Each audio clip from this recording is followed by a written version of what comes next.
I didn't like their Iron Fist, but they've changed Iron Fist like 4 times. I think in the comics since that show came out all those years ago. So maybe they picked the newer, younger one. I think it's an Asian girl now. That kind of fits their MO of like updating the roster. So maybe they do that, keep it interesting. But I also don't want it to be too overcrowded. You already have Punisher. I mean, that's a huge deal. So you got Punisher, you got Daredevil, and you got Jessica Jones now. Isn't who supposed to be back? Yeah. We'll let you answer that. Yeah, we'll let you answer that. Yeah.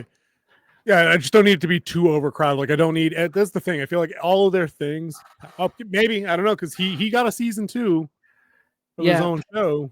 And the season 2, he ended up taking over the bad guy's role, and like they just left it at that.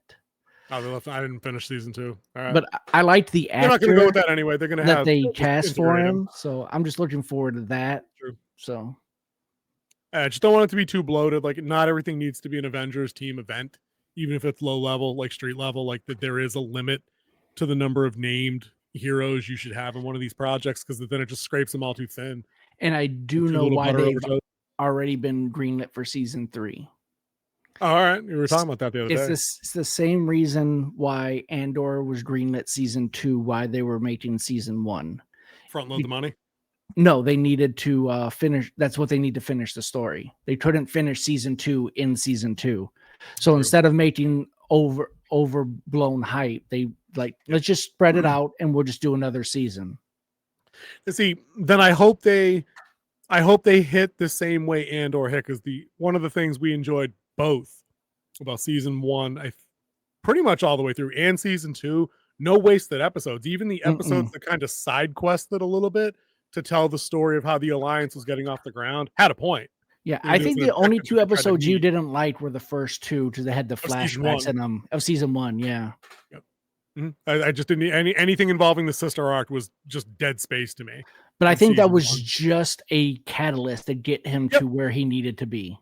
Yep. The pacing of those 2 hours of television compared to the rest of the rest of season 1 and 2, you could literally excise them like carcinoma and just move it out of there, and I wouldn't care, and I could just pick it up from 3. Pape says, did they film it all at the same time so you don't have to wait 2 years, 3rd year? No, they did not.